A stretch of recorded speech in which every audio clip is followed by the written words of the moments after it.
So let's begin. We'll be doing hormonal regulation of glycogenesis. So the hormone epinephrine and glucagon, as we know that epinephrine and glucagon, they are secreted in response to low blood glucose concentration. So their function is number one, to maintain the blood glucose concentration, and number two, to provide the energy to the exercising muscle. So for that, to maintain the blood glucose level and to provide energy to the muscle, they stimulate the enzyme glycogen phosphorylase and hence enhance the pathway of glycogenolysis. As we know that glycogenolysis and glycogenesis are reciprocal pathways. So one and epinephrine and glucagon, they will enhance the pathway of glycogenolysis, and on the other hand, they will inhibit the pathway of glycogenesis. Now, how does this inhibit the pathway of glycogenesis? We'll see here. These are the cascade of reactions which are signaled by epinephrine. Cascade of reactions signaled by epinephrine. See, one thing to notice here is that glycogen synthase, which is the regulatory enzyme of glycogenesis, it is activated when it is in dephosphorylated state. This is in contrast with phosphorylase and phosphorylase kinase, which were active in their phosphorylated form. So this is the difference in these two enzymes. I repeat, glycogen synthase is active when it is in the dephosphorylated form, and phosphorylase kinase and phosphorylase enzyme of glycogenolytic pathway, they were activated when they were in the phosphorylated form. So now we'll have a look on the cascade of reactions. Epinephrine via beta receptor, it converts inactive adenyl cyclase to active adenyl cyclase. This active adenyl cyclase further converts ATP to cyclic AMP, thus increasing the concentration of this cyclic AMP. Once cyclic AMP is increased in concentration, it converts cyclic AMP dependent protein kinase, its inactive form, to active cyclic AMP dependent protein kinase. Now this cyclic AMP dependent protein is B inactive form, that is cyclic AMP dependent protein kinase phosphorylates this enzyme glycogen synthase. When it gets phosphorylated, this glycogen synthase gets converted to its inactive form. The phosphorylated form of glycogen synthase is the inactive form of this enzyme. The donor of phosphate is ATP converted into ADP. Now, besides the cyclic AMP dependent protein kinase, there are 5 more protein kinases which convert glycogen synthase A to glycogen synthase B in their inactive forms. Now, what are those enzymes? Number 1, as I said, it is cyclic AMP dependent protein kinase. Number 2 is glycogen synthase kinase 3. Number 4 is glycogen synthase kinase 4 and glycogen synthase kinase 5. There are 3 types of glycogen synthase kinase: glycogen synthase kinase 3, glycogen synthase kinase 4, and glycogen synthase kinase 5. So one is cyclic AMP dependent protein kinase, 3 glycogen synthase kinase, 3, 4, and 5, and the remaining 2 are calcium dependent protein kinases. Number 1 is calmodulin dependent protein kinase, and number 2 is phosphorylase kinase. Both of them, this phosphorylase kinase and the calmodulin dependent protein kinase, they both are calcium dependent. You can see here, they both are calcium dependent. So all these 6 protein kinases, they convert glycogen synthase A active form to glycogen synthase B inactive form, and B is the inactive form, that is the phosphorylated form is the B form, and the dephosphorylated form is the A form. So we have seen here that the epinephrine, what it is doing, it is inactivating this enzyme glycogen synthase, thus inhibiting the pathway of glycogenesis. Now let's have a look on the role of insulin. Role of insulin, obviously it will antagonistically function with the glucagon and epinephrine. It will function antagonistically to these 2 hormones. Glucagon and epinephrine, as we have seen, they will inhibit the pathway of glycogenesis by converting glycogen synthase enzyme to its inactive form, that is the dephosphorylated form. On the other hand, insulin, it is secreted in response to the well-fed state. So in well-fed state, which pathway should operate, glycogenolysis or glycogenesis? In well-fed state, the pathway which operates or is enhanced is glycogenesis, and in the fasting state, the pathway which is enhanced is glycogenolysis. So the insulin, it will enhance glycogenesis because insulin is secreted in response to high blood glucose level. So insulin, it will stimulate the enzyme phosphodiesterase, thus decreasing the concentration of this cyclic AMP. It converts the cyclic AMP to this 5-AMP, thus decreasing the concentration of this cyclic AMP. So insulin, by activating this enzyme, decreases the concentration of this cyclic AMP.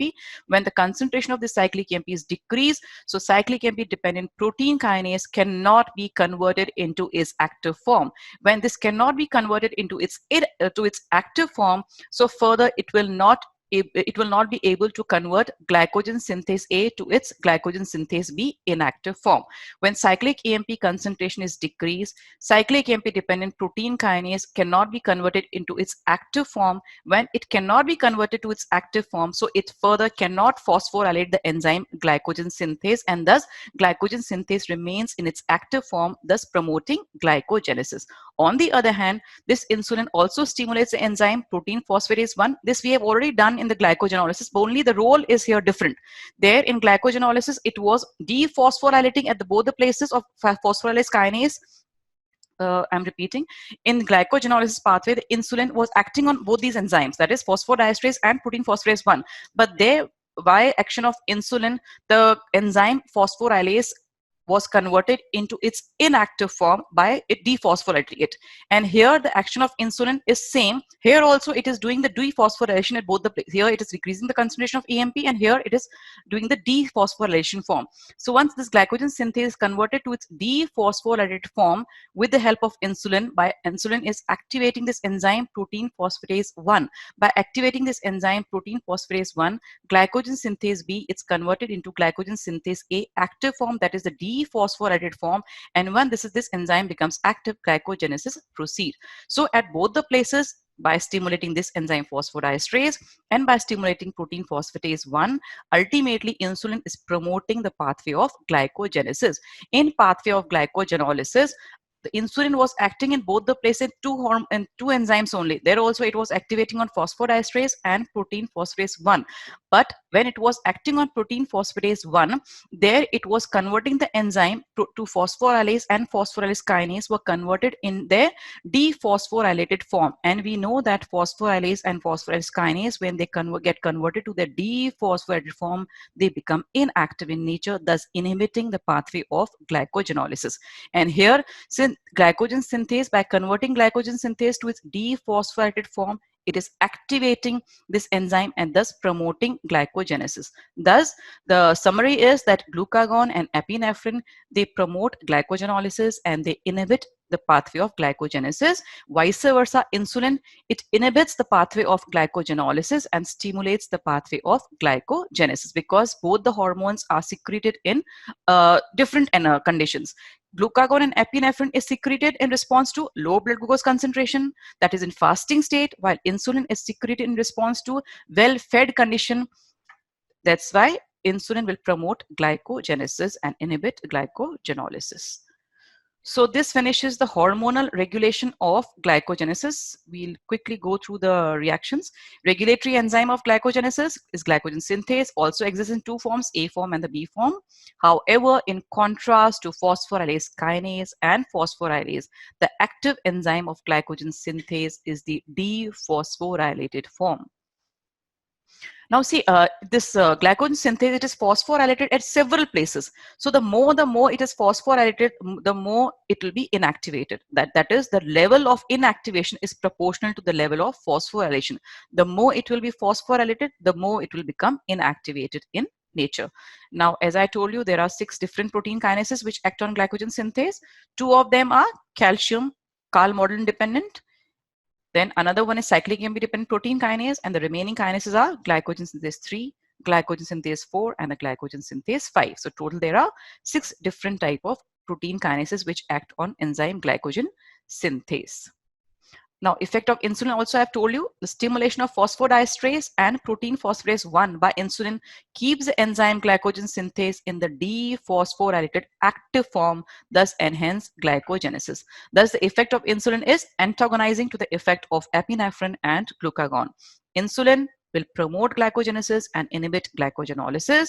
On the other hand, epinephrine and glucagon, they will promote glycogenolysis and will inhibit the pathway of glycogenesis. So this is a summary of the hormonal regulation. Just look here, in this figure. Glucagon and epinephrine, glucagon in liver and epinephrine in both liver and muscle. Both of them, they increase the concentration of cyclic AMP and thus promote the activation of cyclic AMP dependent protein kinase. ये further क्या करेगा? Cyclic AMP dependent protein kinase, it will catalyze the phosphorylation of the enzymes. Number one is phosphorylase kinase, which is the enzyme of glycogenolysis. जब ये active हो जाएगा, इसका phosphorylation cause करेगा.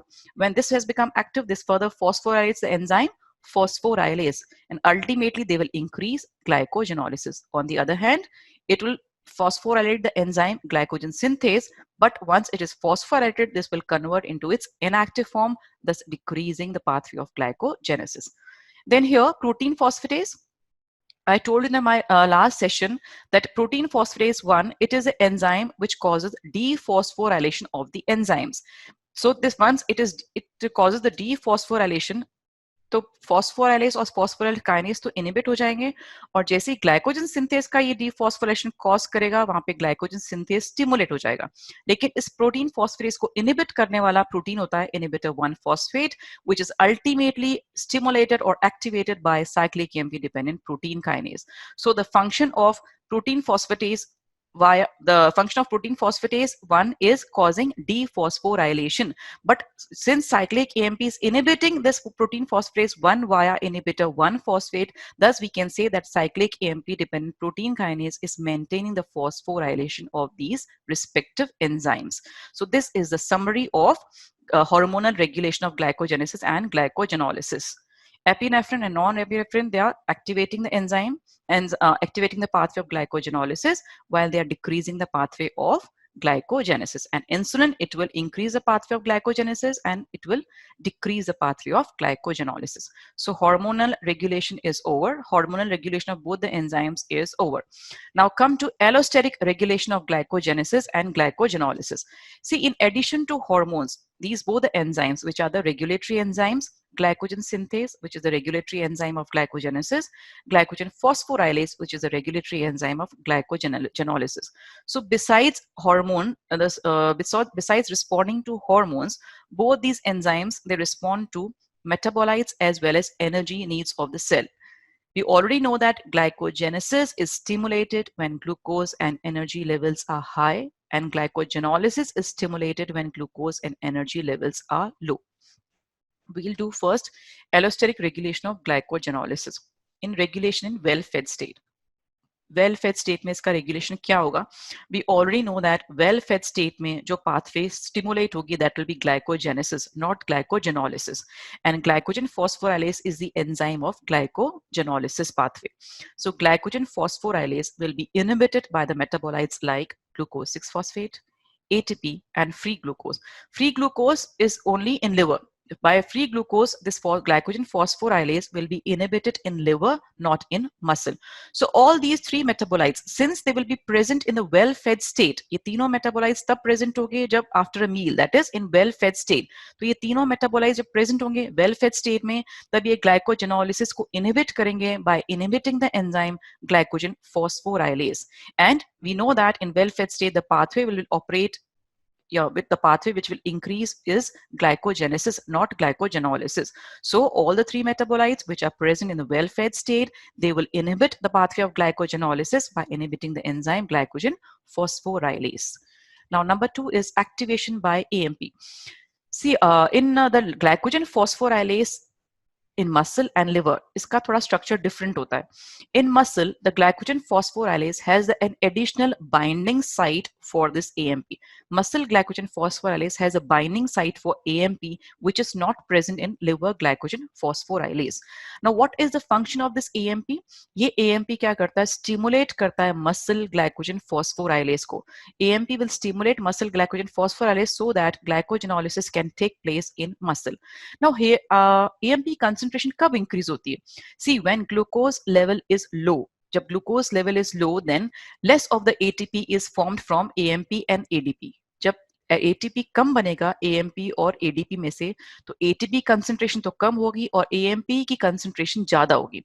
I am repeating, when there is low blood glucose level at that time, there will be lesser synthesis of ATP from AMP and ADP. Hence, the concentration of ATP is low and the concentration of AMP is high in case of when the blood glucose level is low. Opposite side में अगर देखें, जब blood glucose का level high होता है, at that time the concentration of AMP is low because most of the AMP and ADP has been converted into ATP when the concentration of glucose is high. जब glucose का concentration ज्यादा होता है तो ज्यादातर AMP and ADP, most of the AMP and ADP has converted into ATP. So at that time the concentration of AMP will be low when the glucose will be high. Opposite side में अगर देखें, जब glucose का concentration कम होता है तो AMP concentration ज्यादा होगा because when glucose is low, so less of the AMP as converted into ATP. So इसलिए AMP concentration जो है वो बहुत ज्यादा बची रहेगी because AMP has not been converted into ATP. So there will be high concentration of AMP when glucose level is low. So this high concentration of AMP will be stimulating this enzyme muscle glycogen phosphorylase in order to enhance the pathway of glycogenolysis. Now number 3 come to, this was the regulation which we have already done right now by number 1 well-fed state and number 2 AMP. Look here, this left side is the pathway of glycogenolysis and right side is of glycogenesis. This is taking place in liver and this is taking place in muscle. So as we have already seen, glucose 6-phosphate, ATP and glucose, all these three metabolites, they will inhibit the enzyme glycogen phosphorylase since these metabolites are present in the well-fed state. So they will promote the pathway of glycogenesis, not glycogenolysis. Hence, they will inhibit the enzyme of glycogen phosphorylase. On the other hand, in muscle, it is inhibited by glucose 6-phosphate and ATP. Glucose does not play a role in muscle glycogen phosphorylase. The second one was AMP. You can see here AMP, it is stimulating the enzyme glycogen phosphorylase in muscle, but it does not have the role in liver, as liver glycogen phosphorylase does not contain the binding site for AMP, which is only present in muscle glycogen phosphorylase. So this AMP will stimulate the enzyme glycogen phosphorylase in muscle, not in liver. Now come to the third one, which is activation by calcium. We'll do separately the effect of calcium in muscle as well as liver. See, in muscle, in response to neural stimulation, nerve impulses के through क्या होता है, membrane का depolarization करता है ये nerve impulse. जब membrane का depolarization होगा, at that time calcium is released from sarcoplasmic reticulum into sarcoplasm of myocytes. I'm repeating again. Calcium is released in response to nerve impulse, or you can say neural stimulation के response में calcium is released from sarcoplasmic reticulum into the sarcoplasm of myocytes. Hence, there is increased concentration of calcium in muscle in response to neural stimulation. Now, what does it do? See, there was an enzyme, muscle phosphorylase kinase, when in the pathway of glycogenolysis. So this muscle phosphorylase kinase, the structure is, it is made up of a tetramer. It is a tetramer which consists of 4 different subunits: alpha, beta, gamma, and delta. Among these 4 different subunits, alpha, beta, and delta, these 3 are the regulatory subunits. Alpha, beta, and delta are the regulatory subunits, and gamma is the catalytic subunit. 4 subunits का बना होता है phosphorylase kinase. अब alpha and beta, since it is a protein, it consists of amino acids. तो जहाँ पे serine residues present हैं alpha और beta में, ये serine residues के ऊपर आके phosphate attach हो जाएगा और catalyze करने वाला reaction है cyclic AMP dependent protein kinase. So the alpha and the beta subunit, they are phosphorylated by cyclic AMP dependent protein kinase. अब क्या बचा? Gamma and delta. Now this delta, it is similar to calcium binding protein calmodulin. This delta subunit पे आके calcium bind करता है. 4 ions of calcium are bound to this delta. जैसे ही calcium इस delta subunit पे bind करेगा, it will cause a conformational change which will automatically stimulate this gamma subunit. We can see in this figure, you can see here, this is the structure of phosphorylase kinase. It consists of 4 subunits: alpha, beta, gamma, and delta and gamma. Alpha and beta subunit, as I already told you, these both are phosphorylated by cyclic AMP dependent protein kinase. जो phosphates दोनों attach हो गए हैं, they are catalyzed by the enzyme cyclic AMP dependent protein kinase. Now the delta subunit, as I told you, it is similar to the calcium binding protein calmodulin. So this is similar to calmodulin. It will bind 4 calcium ions. When calcium is bound to this delta subunit, it will cause a conformational change in the structure which will activate the catalytic subunit. This gamma subunit will be automatically activated by binding of this calcium to this delta subunit. So overall molecule of phosphorylase kinase becomes active in nature. Now remember this, that phosphorylase kinase is fully active when calcium is the high levels of calcium is found. I repeat, when phosphorylase kinase becomes fully active in nature in presence of high concentration of calcium. Now, what I've explained, just we'll go through this thing. The alpha and beta subunit contain serine residues that are phosphorylated by cyclic AMP-dependent protein kinase. The delta subunit is identical to the calcium binding protein calmodulin and binds 4 calcium molecules. The binding of this calcium to delta subunit causes a conformational change that activates the catalytic side of the gamma subunit. Thus, the phosphorylated A form is only fully activated in presence of high concentration of calcium. So we have seen here how calcium is able to stimulate glycogenolysis by stimulating the enzyme, activating the enzyme phosphorylase kinase. जब phosphorylase kinase activate हो जाएगा, वो further phosphorylase को activate करेगा, and it will lead to glycogenolysis. This we can see in the last session which we have done. Look here, this was the pathway of glycogenolysis. Yeah, I'm responding to Rashmi's question also. She has asked what was the role of calcium in glycogenolysis. So you can see here, Rashmi, in calcium. See, calcium, as I told you, the calcium is stimulating. Just a minute, sorry, this was glycogenesis. Yeah, calcium, it is stimulating the calmodulin component of phosphorylase kinase. This is calmodulin component of phosphorylase kinase. So yeah, so it is stimulating, converting this phosphorylase kinase to phosphorylase kinase B to phosphorylase kinase A active form. So this calcium, role of calcium is to stimulate, to convert phosphorylase kinase inactive to phosphorylase kinase active in nature. ये role active cyclic AMP dependent protein kinase भी करता है यही काम, और यही काम calcium भी करता है. Both of them, they combinedly work to convert phosphorylase kinase B, its inactive form, to phosphorylase kinase A, its active form.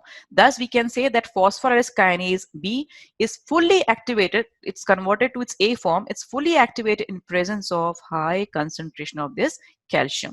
So the role of calcium is to stimulate the enzyme phosphorylase kinase, thus promoting the pathway of glycogenolysis. So this was the role of calcium in muscle. Now let's have a look of role of calcium in liver. Role of calcium in liver. See, like muscle, in muscle, the calcium was secreted in response to neural stimulation. In liver, this calcium is released in response to epinephrine binding to alpha-1 adrenergic receptors. Calcium is released in liver in response to epinephrine binding to alpha-1 adrenergic receptors. जब epinephrine alpha-1 receptor से bind करेगा तब calcium release होगा endoplasmic reticulum में से cytosol के अंदर release हो जाएगा. जबकि ये epinephrine जब beta receptor के through bind कर रहा था तब तो वो promote कर रहा था synthesis of cyclic AMP, and finally cyclic AMP was converting cyclic AMP dependent protein kinase to its active form, which was further converting the enzymes phosphorylase kinase and phosphorylase to the active form, thus proceeding the pathway of enhancing the pathway of glycogenolysis. लेकिन जब epinephrine alpha-1 receptors के through bind करेगा तब calcium release होगा from endoplasmic reticulum into the cytosol of the liver cells, और इसका काम इसका calcium का यहाँ पे भी वही है liver में जो कि उसने muscle में किया, that is it will stimulate, it will bind with calmodulin sensitive phosphorylase kinase. जो phosphorylase component है इसका calcium binding component of phosphorylase kinase, that is calmodulin, this calcium will bind to this enzyme और इससे bind करके क्या करेगा, ये phosphorylase kinase को अपने active form में convert कर देगा. लेकिन here calcium is exclusively capable of converting this phosphorylase kinase to its active form without the interference, without the involvement of cyclic AMP. So that's why it is called as cyclic AMP independent activation of glycogenolysis. Cyclic AMP independent activation मतलब cyclic AMP के dependency की बिना भी ये phosphorylase kinase जो है अपने active form में convert हो सकता है via calcium. कैल्शियम जब फॉस्फोरस काइनेज के calmodulin कंपाउंड पे बाइंड करेगा तो ये अपने एक्टिव फॉर्म में कन्वर्ट कर देगा without the involvement of cyclic AMP. So that's why it is called as cyclic AMP independent activation of glycogenolysis. However, जो liver phosphorylase kinase का पूरा structure और regulatory properties अभी तक it has not been fully clarified. But yes, it's definite that calcium promotes or converts the phosphorylase kinase to its active form, thus enhancing glycogenolysis.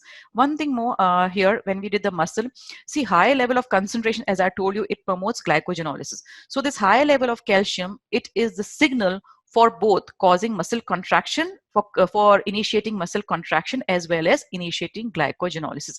जब contraction start होता है उस समय glycogenolysis multiple fold time increase हो जाता है. That is means we can say that contraction and glycogenolysis simultaneously चलता है.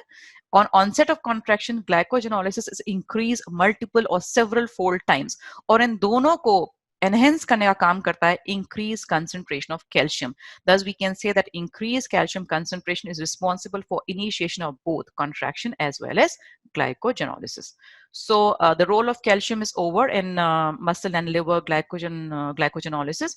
You can see here the role of calcium. See, calcium is released in response to released from endoplasmic reticulum in response to, अगर muscle है तो in response to neurotransmitters होगा या in response to neural stimulation होगा, और अगर liver है तो in response to hormones binding to alpha 1 adrenergic receptors. In receptors and signals के through calcium will be released from this endoplasmic reticulum into the cytosol. इस cytosol में आने के बाद ये क्या करेगा, जो calcium binding protein है calmodulin, इस पे 4 calcium ions जो है वो bind करते हैं. As you can see in this image, 4 calcium has been bound to this calmodulin और कैल्शियम बाइंडिंग प्रोटीन. जैसे इस पे बाइंड करेंगे तब क्या करेंगे, इनएक्टिव एंजाइम को एक्टिव फॉर्म में कन्वर्ट कर देंगे, and finally substrate will be converted into product, और वी कैन से अगर कोई एंजाइम है like phosphorylase kinase will be converted to its active form. So this is the role of calcium. Allosteric regulation of glycogenesis. There we have done allosteric regulation of glycogenolysis. Regulation well-fed state में क्या होगा, glycogen synthase, क्योंकि we know that in well-fed state this cycle promotes. This cycle is preceded in the well-fed state. So well-fed state में जो component है glucose 6-phosphate is already present in increased amount. Since glucose is present in high amount in well-fed state, thus glucose 6-phosphate is also present in increase amount in well fed state, और ये glucose 6 phosphate क्या करेगा, liver में और muscle में दोनों में ही glycogen synthase को स्टिमुलेट करेगा ताकि ग्लाइकोजेनेसिस पाथवे जो है वो ऑपरेट हो सके in well fed state. This we can see in the previous figure. Here you can see this side, this was the side of glycogenolysis and this is the site of glycogenesis. You can see here in well-fed state glucose 6-phosphate, it's stimulating this enzyme glycogen synthase, so it's causing glycogenesis को take place करेगा, चाहे liver हो चाहे muscle हो, दोनों में glucose 6-phosphate, it is stimulating the enzyme glycogen synthase. Now last is only the role of calcium is left in glycogenesis. See, glycogenolysis में तो calcium was causing the phosphorylation, thus it was activating the enzyme and promoting glycogenolysis. Just इसका reverse है यहाँ पे, calcium क्या करेगा, glycogen synthase को promote करेगा, active phosphorylate करेगा. As I told you, 6 different protein kinases थे, उसमें से 2 protein kinase ऐसे थे जो कि calcium dependent थे. One was calmodulin dependent protein kinase and another one was phosphorylase kinase. So out of 6 different protein kinases, 2 were calcium dependent. Calcium dependent protein kinase को क्या करेगा, high level of जो calcium होगा वो bind कर देगा और इसका ग्लाइकोजन सिंथेज का फॉस्फोराइलेशन कॉज कर देगा. And we know that when glycogen synthase is phosphorylated it becomes inactive in nature. Thus, the role of calcium in glycogenesis is this calcium, it will bind to this enzyme which is called as calmodulin dependent protein kinase. इससे bind करेगा calmodulin dependent protein kinase से, और ये further क्या करेगा, glycogen synthase का phosphorylation cause कर देगा. जैसे ही glycogen synthase का phosphorylation cause हुआ, ये अपने inactive form में convert हो जाएगा जो कि होता है glycogen synthase B. Once it is converted into its inactive form, it will inhibit glycogenesis. So the function of calcium is to inhibit glycogenesis and to promote glycogenolysis. दोनों ही pathways में क्या कर रहा है, कॉज तो ये फॉस्फोराइलेशन ही कर रहा है, लेकिन क्योंकि वहां पे ग्लाइकोजेनोलिसिस में phosphorylated enzyme is active in nature, तो ग्लाइकोजेनोलिसिस प्रमोट हो रहा है, एनहेंस हो रहा है. और क्योंकि यहाँ पे ग्लाइकोजन सिंथेज जब फॉस्फोराइड हो जाता है तो वो अपने इनएक्टिव फॉर्म में कन्वर्ट हो जाता है, तो यहाँ पे कैल्शियम का रोल हो जाता है ग्लाइकोजेनेसिस को इनहिबिट करना.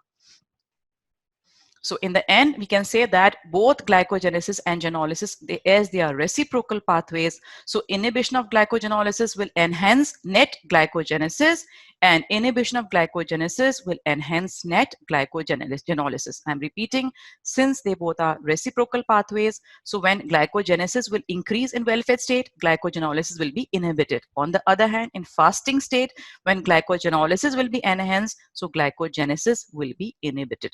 So this finishes the allosteric regulation of both glycogenesis and glycogenolysis.